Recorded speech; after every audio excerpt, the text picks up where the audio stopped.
You're listening to Toronto's #1 real estate podcast, powered by Watson Estates. The most successful local real estate investing starts right here, right now.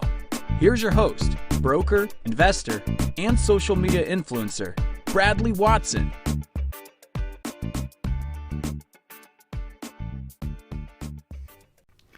Good morning, investors. Bradley here from Watson Estates. It is Monday, July 27th, 2020. I hope you guys had a fantastic weekend, and we're back talking about our favorite subject, Toronto real estate. It's been a wonderful journey as a broker and as an investor here in the GTA, researching the topics that are coming through the headlines and kind of talking about it from a realtor's perspective. And it's been adding a lot of value to me and my clients, and I hope you guys have been learning a whole ton of info and just having a whole lot of fun. And I've been getting a lot of comments with people saying, like, what do you think is going to happen next month with prices? Where are we going? So I want to address that in this podcast. We're going to start off with which neighborhoods outperformed in 2020, followed by, of course, my thinking on what's going to come next. And how are investors structuring their rental incentives? A couple days ago, we were talking about the podcast, people just giving things away. Here, I'll have my firstborn child. Giving free months rent, giving money back for moving costs, letting them not taking last month's rent, like a lot of things. So if you're going to take the steps to incentivize bringing new tenants, how are we best to structure that? And it comes out of a wonderful question we're going to dive into. And what are condos and apartments, rental apartments, legally required to do to keep you safe from COVID? And you've probably gone into one of these buildings, you're like, where's the hand sanitizer? It's empty, right? But safety first. Safety first. There are legal requirements. Guys, when you go out to work today, if you're listening to this podcast, wherever you are, please work safely, right? We're getting a visit from head office today. That's the reason you do it, let's be honest. But many buildings, they're refusing to follow measures. Certain measures have been put in place. And who's the boss in this case? Well, it's the city, right? It's the city. And they're like, we upped our safety, up yours. And they're going to start cracking down on some of these buildings, and it's up to you to report them. We're going to talk a little bit about how that all works. And we're having a lot of fun. I hope you guys are too. We're #1 on iTunes, Spotify, and Google Podcasts. And whether you're listening to it or not, I've figured out either we've got a bunch of listeners tuning in and we're growing our audience, or I've got one person that is steady listening to my podcast over and over and somehow managing to do hundreds and hundreds, actually in some cases thousands of listens in a single day. And thank you, Mom. Appreciate it. House prices have soared in these Toronto neighborhoods in 2020. Let's get started with a Now Toronto article, and they highlight which areas have done quite well, which areas are on the lows, talking about our city and how everyone has rebounded. Here we go. Detached homes around Regent Park and Scarborough Birchcliff saw the biggest price gains in Toronto's pricey real estate market, according to Remax. Here's a quote. Strong demand characterized much of the first quarter of 2020, setting the stage for a record-breaking spring in the Toronto market, the Toronto area. And of course, we saw a brutal spring and really a successful summer, which kind of turned into a spring market this year. So they highlight some of the top performers. The Annex, Witchwood, and Deer Park area came second. And actually, I jumped over. So we mentioned Regent Park and Scarborough, but they're #1. So these guys came second in terms of price growth, climbing 25.7%. Quite significant. Cliffside area in Scarborough has seen a significant uptick in new developments and businesses, and it tied with High Park and Roncesvalles area for third place with 18.4% gains. Significant price growth, price gains, right? Detached homes in the East End area, just west of Scarborough Bluffs, rose to just over 1 million, almost 1.1 million. That's nearly half the 2.05 million figure for homes in High Park and Roncesvalles area. So here's what they're saying. Toronto's priciest real estate had the steepest declines. The Rosedale and Moore Park area plunged 15.2%. Bridle Path and Winfields area were not far behind. The average home price dropped 9.5%. But I do think that there was a big opportunity in here. We talked about this a little while back. If you've got several $1 million just to kind of toss on a property, these areas are slower to recover, but the monthly inventory is down because obviously they're not in a rush to sell. Right? They're not in a financially tight position. It's the little guys. It's the condo owners. It's the starter homes. The people that have the jobs that we really need, right? The workers on the front line that are putting their lives on the line. They're the ones that are hardest hit by COVID. And so they're the ones that are obviously seeing prices going to be coming down.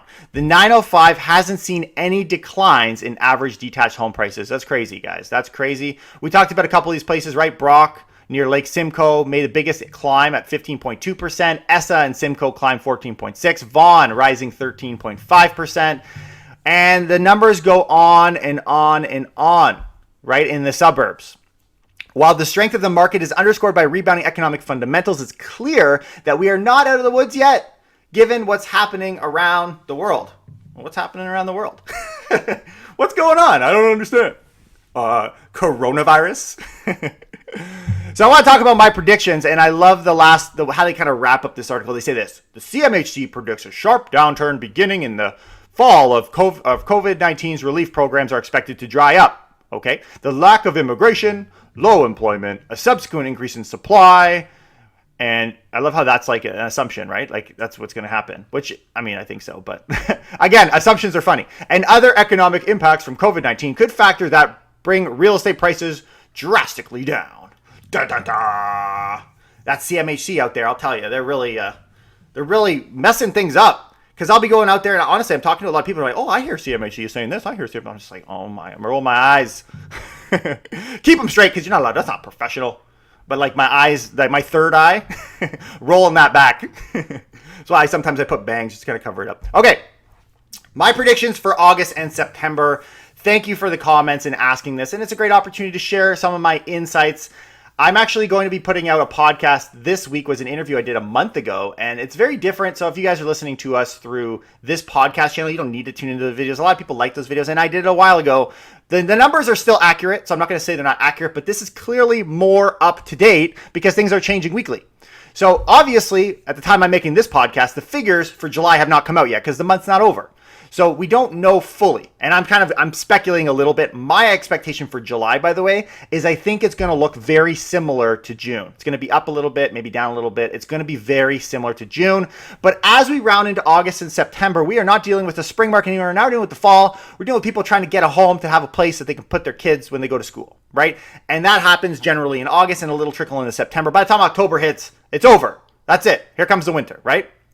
So what they say at CMHC is that it's going to be a, quote, sharp downturn. I would not call it a sharp downturn. Let me get this straight, guys. We're going to have price opportunities. We're going to have a discount. Things are going to come down, but I would not characterize it as a sharp downturn. I wouldn't even characterize what happened back in March as a sharp downturn. It was not that intense, right? Like, not like we've seen in 2008. You'd think it would have been worse, but because it's such a supply crunch, not so much, at least in my opinion.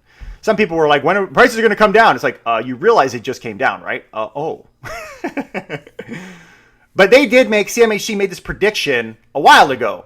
And since then, we've seen the resiliency of supply. And a lot of them, they've actually been wheeling it back and saying, oh, okay, well, Toronto may be actually doing better than others, okay? So don't take CMHC as the gospel. Don't take what I'm saying as the gospel, but research for yourself. But if you want to know my thinking on it, I expect moderate price declines in the next couple months of 5 to 10% year over year, which is an important factor too, because we're going to be comparing against a growing price that we saw late last year, whereas right now, not as much. A little more concern this year than we saw last year. And this process, I believe, will begin in August and September and be fully realized by January, February. This is my thinking. Why do I think this? Here are the reasons. First of all, seasonal fluctuations. They're going to bring the prices down. Obviously, that's not reflected in the year over year, 5 to 10%, I said, but they're going to bring prices down seasonally. So if for no other reason, just chill for a minute, right? Just wait for that opportunity. Unless you're doing both buying and selling, not a big deal. But if you're going to purchase something, just give it a month. Just relax, right? Call me in a month. Home prices have recovered to their March highs for the most part, and then some. So one of the big points here to recognize is all of the price drops we saw back in March, April, they have been pretty much dried up, and even more so. Actually, prices are higher in many cases, and a lot of cases, in fact, outside of Toronto. And so what we've seen in 2008 and other markets like this is we've seen this thing called a second crash. This idea that prices will come up. They'll not just come up, they'll go booming beyond where they were, and then people kind of like, I guess it loses its momentum because it's like, well, like, why are we climbing so fast? Like, it's kind of intense, right? Like, this doesn't make sense. And then it comes down as a quick recovery back to where it was a year or two prior. So it's not like we're going to come crashing down. It's going to be very moderate. It's going to put us back in line with where we were. And so when you're seeing, I saw a 20% increase year over year, I mean, those numbers are, that's not a trend that can continue in the long term. That's going to rebound slightly. The other things going on, obviously, is CERB is ending, and I expect it to end. Mortgage deferrals may formally end. I think some lenders could offer mortgage holidays because you were allowed to get a mortgage deferral pre-COVID. They really didn't do anything to help the average consumer. All they did is let you kick the can down the road. People are going to need to pay that. And I don't think it's going to be a substantial increase, but it's going to certainly be an increase. And hopefully we've got jobs on the tail end and employment can be replaced. We've got evictions, I believe, starting either August 1st or September 1st in my book. And I think those will put downward pressure on condos and will likely, the only way I think this is going to be saved without causing huge problems in the condo and low-end segment is that Ontario will need to bail out Ontario.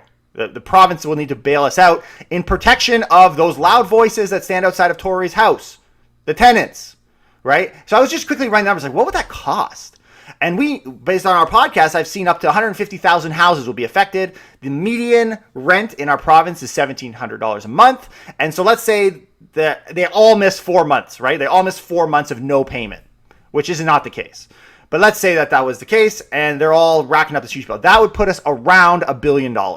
Is the province of Ontario ready to throw $1 billion? Yeah, why not? We've been throwing billions of dollars everywhere anyways. We're starting to use the letter T, right, in the country. Reopenings are complete for most part, and this is the other thing, is a lot of the hype in our market has been the excitement of entering stage 1, into stage 2, into stage 3. Stage 3 is it. That's it, and it's coming very soon. It's probably going to come in the next couple weeks, I hope. And as that circles back into Toronto, that's it. There's no more reopening. There's no more excitement on the horizon. And condos, I believe, will continue to appear weak. Even if they're not weakening, which they are, even if they weren't, they will appear that way next to the tremendous price growth we saw late last year and into early 2020. And as you go year over year, it's going to take us a while to get out of the trenches there, right? Because we really need to get to March, April numbers when condo were affected. And then all of a sudden, I think you're going to start to see people be like, actually, you know what? We're okay. We're doing all right. Immigration numbers are now starting to come back up. Things are reopening. So condos, I think you guys got probably a 1 year. You got to sit on that stuff, right? And then things will start to come back. Rent rates, okay, will have reached their bottom. In my opinion, they'll remain either flat or begin modestly climbing again. I don't think you're going to keep seeing rent rates dropping. We've already seen them coming up in the purpose-built rental space. I think that will translate over into condos because you're only willing to pay so much more for a designated rental building than you are a condo. And so I think that's a leading indicator that condo prices have reached, or rent rates rather, in any units, have reached almost the bottom. We're pretty much at the bottom. Get that rental now. But I am worried about what people think is happening in the market more than the employment and the immigration numbers. They use that as kind of like a big, like, immigration is so low and employment is low. Yes, but they're also coming up. They're actually increasing again. And I believe that trend will continue as things continue to reopen.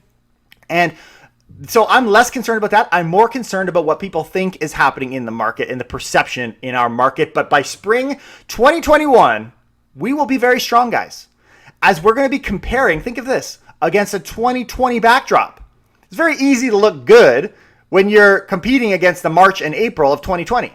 And so, wow, here's the hype. This is a real spring we're getting. Sales are way up. Dollars are way up. And so by the time we round the fall, you're going to have a full rebound, I believe, by spring 2021. And some people call for rebounds by 2021, but the spring is our chance to do that. And that's why I think that's where it's going to happen. Hopefully you guys are learning some stuff. These are my thoughts on that particular segment and the things that are going on. I know I'm putting my neck on the line on a lot of those predictions, but that's okay. That's why I'm here. I got a strong neck. But obviously, as I should probably say more than I do, it's not advice, guys. Don't go and do something drastic and say, well, Bradley told me to do it. Safety first. Safety first. But we have a lot of very savvy landlords, a lot of investors that follow us. And every so often I get a comment like the one we're going to bring us into this next topic from Brian Jordan on YouTube. Thanks, man, for your comment. And the question is how are investors structuring their rental incentives? So right now, obviously we've got relatively low vacancy rate, but we got rent rates dropping, people giving their homes away through incentives. And you almost have to in order to get your place filled if you're in a place of desperation where you need that rental income. And a lot of people are in that scenario. So I love this question on how now, if we're going to decide to do an incentive, do we structure that in order to stand above the rest on MLS and on these third-party sites? Well, here we go. If an investor, this is the question, is a rental property on MLS, so you have a listing, and is offering prospective tenants 1 or 2 months of free rent, so let's say that's what you want to do. I want to give them 1 month free rent with a 1-year lease. How are those free months of rent reflected in the MLS listing and on the lease contract? And he kind of answered his own question here. I love how he explained it, and this is what most people would do. I searched on realtor.ca, I typed free rent. This is what they did. And they received approximately 20 condo suites that are listed doing that. Again, not a lot of them are on realtor.ca, and some of them might, I don't even know where else you'd put it. It's crazy. You'd think there'd be more than 20 that have had it on MLS, but I think because there's so many other units that are not listed on MLS. And they're probably like, I'm not going to pay a realtor to put it on MLS. I'm just going to do it myself. And that 1 month rent that I would have paid to have, a property manager or a realtor find me a tenant, I'm just going to use that money as the free month incentive, and maybe that'll work better. And maybe it does, guys. Maybe it does. I'm not big into doing rentals. I help tenants or landlords find tenants once they purchase a property with me. But other than that, there are realtors that make their business in that avenue, but I believe that most of the activity that I've had, even when I've listed them on MLS, have been my actively searching on these third-party sites. So he says, however, looking at the listing prices of all these suites, the free months of rent were not reflected in any of the listing prices. I had to actually research each individual listing to find that the owners were offering 1 free month rent. If I have to offer 1 or 2 months rent to attract prospective tenants, I want that somehow reflected in the listing price to attract a lot of interest in the listing. This is why I have the best listeners in the world. Good for you, man. You're right. You're right. Why would you give away 1 month rent and then not tell anyone until all of a sudden you got a tenant? And what was the point? Smart man. I love it. And I love the idea. You're right. And this is actually an opportunity. I see this as an opportunity because what you've got is a whole bunch of suites that aren't really giving incentives because nobody knows they exist. What is an incentive if you don't know? How are you going to know that it's a buy one, get one sale unless that teenager comes up to you and tells you? You can't do that anymore. Obviously missing shopping days. Not. If an investor is offering 1 month of free rent with a 12-month period, so he gives an example, right? Let's say we're doing $2,000 a month. That's your thing. That's what your rent rate is. And they're going to offer, he says, structure the offer to lease contract. So we'll talk about that too. So let's say you give 1 month off. So that means that if you were to split it up, you'd be $1,833 a month. So you could take the month off and you can now advertise your listing at $1,830 a month. And now the problem there is obviously, and he says here too, if you've got other units that are built pre-2018, you're not going to be able to increase them as fast if they're under 18 and you're already getting below market rents. And market rents, as I mentioned, are going to come back up, maybe slowly, but they will. And so do you really want to lock yourself in at the lows, especially when you've already got these expenses that are continuing to rise? Very good points. But here's the funny thing. You can advertise for $10 and still rent it for $2,000 a month. So if it were me, yes, I'd be saying $1,830. That's what I would be saying, based on these figures. And then, when you do the offer, you find a tenant, you find someone good, and you say, you know what? Here, listen, buddy. This is what I would say. Say, listen, man. The reason that it's $1,830, you understand, is I'm charging $2,000 a month and you're getting a month free.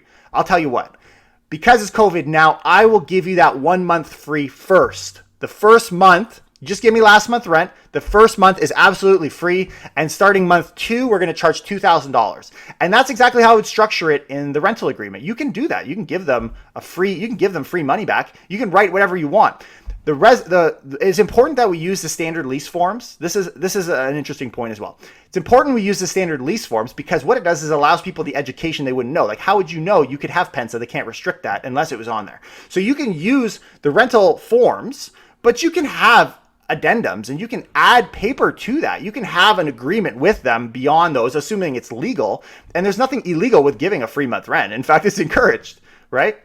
So that's what I would do. If you're going to give a month's rent, given that no one else is doing it as a bonus, I'd be advertising it $150,000 below all the other units in my building. I'd be giving them the 1 month rent, which I would have paid to the realtor anyways, put it on Kijiji, get that tenant in there. I've got my $2,000 a month starting month 2, and see you next year when COVID is long history. I'm going to be increasing my rent at the market rates. I hope that makes sense. I think it's a wonderful question, and that's what I would do. Is it the perfect scenario? Probably not, but I think it's a win-win if you're offering that free month up front. Yeah, why not? In fact, I can just take that 1833, put it aside, and I'll just kind of start pooling it for future. You get it? I think you get it. By 2023, this will all be old news. He was talking about this idea. He's got these cash flow properties he bought 10 years ago. Good for you. He was planning on holding them indefinitely, and I love that. That's the way you do it, guys. You go long-term approach, and this is why you're going to win. And if you're willing to wait until 2023 before you dump these places and revisiting your plan, guys, again, early 2021, this is going to be changing very quickly, I believe, even in the condo space. I think things are going to rebound, and how can they not? Because we saw such destruction in 2020 that the rebound, there's no more down. There's a little more down seasonally. There's a little more down to come based on these things. But beyond what we're going to see in the next few months, there's no more to go. Right? I think that's it. Behind this, quote, solution, there are thousands of landlords struggling. I hope, if anything, if you're not in this scenario, is you recognize that you as a landlord listening to this podcast, you are not alone. Landlords are struggling like crazy, and I have comments like this. I get emails all the time asking, what do I do? Right? I just want to show you the desperation that we have right now, and we need, as investors, to be creative. Don't be one of those 20 MLS listings that tell you after the fact. What incentive is that? If you're going to give a deal, if you're giving a deal, yell it on the rooftops. But don't jump. Safety first. So we're going to transition now, talk about safety, into apartment buildings. So there's the idea of we need to safely clean. We don't want to get that huge disease that's going around. What's it called again? Anyways, you know what I'm talking about. Question. At the beginning of COVID-19, building management put up a touch-free hand sanitizer station in my lobby, but it's been empty for at least a month. There are also frequently people crowding in the elevators or crowding around them. Elevator safety, man, has its ups and downs. Rarely is anyone wearing a mask. My apartment is where I spend most of my time, and I'm worried it's not being held to the same public health standard as the rest of the city. Is this legal? So they answer this question. This comes from Now Toronto. They answer it. No, it's not legal. And they say, and that's a surprisingly recent development. So we need to know, what are your rights as a resident of a condo, of an apartment? And here we go. Toronto Public Health put together a COVID-19 guidance fact sheet of new health and safety measures for commercial and residential buildings at the beginning of the pandemic and asked property managers and landlords to stick to it. So this was from the beginning. Here we go. According to a recent survey, though, they say, before we get into what they said to do, according to the recent survey, half of the 577 tenants who responded said their landlords had not adopted any new health or cleaning systems. So 50% aren't doing it. At the end of last month, Toronto adopted an official bylaw now until at least October 31st, 2020. Owners, here we go, or operators of buildings are required by law to implement those extra COVID cleaning and physical distancing measures. Here they are. Installing hand hygiene stations or alcohol-based hand sanitizers in essential common areas, including laundry rooms and lobbies. Closing non-essential common areas like playrooms and gyms. The gyms is until stage 3 at least. That allows them to open in public spaces. Increasing and scheduling 2 daily cleanings of frequently touched surfaces like doorknobs, light switches, and elevator buttons, and posting Toronto Public Health signage. This is what they needed to do, right all the way from the beginning, okay? Recently, we've got the thing with the masks, right? And Toronto has made it mandatory that indoor spaces, public spaces like grocery stores, retail shops, and TTCs, they are required to wear masks, but multi-unit dwellings are legally exempt. It's actually up to the private residential buildings to implement masks in common spaces. And they have the right to do that, and I think a lot of them have.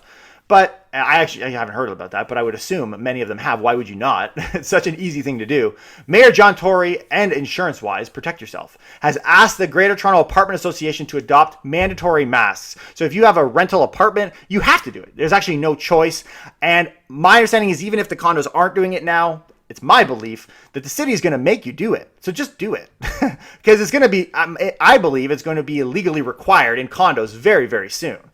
Right? They're giving them the option, but really you have no option. It's very much like the commercial thing. It's like a mirror image. Take this 25% off your rent. We'll pay 50%. They take 25%. You know what I'm talking about? This idea of the small commercial rent relief program. If you don't do it, we're going to make you do it by not allowing evictions, and that's what they do. And I think that's going to be the same with condos and masks, in my opinion. Until now, landlords and building managers were basically on an honor system.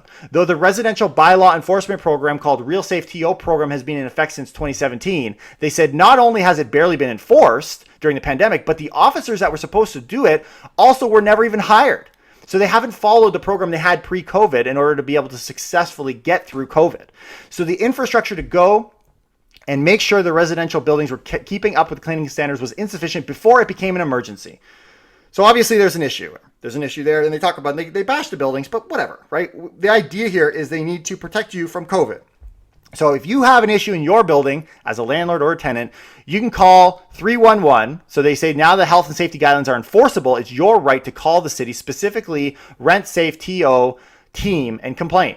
And it's all based, enforcement is complaint based. And when bylaw enforcement officers are attending registered apartment buildings to conduct audits or regular inspections, this is the only time they're going to get caught. So if you're honestly concerned that they're not following what they're supposed to be following, then go ahead and make a phone call. It doesn't cost you anything.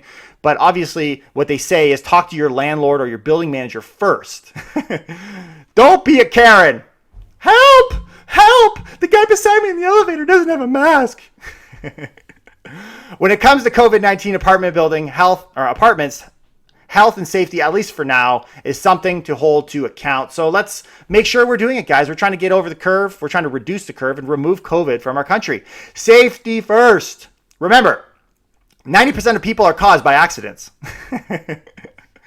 We're having fun here, guys. I hope you guys learned a little bit today as it relates to Toronto real estate. Make sure you hit the subscribe, hit that like button. Leave us a comment if you want any topics you want us to talk about. Can't promise to discuss every one of them, but if we get a good one, as you heard today, we get some great comments, and I would love to share with an audience of hundreds and in many cases thousands of listeners daily. I'll see you next time. Take care and keep it real.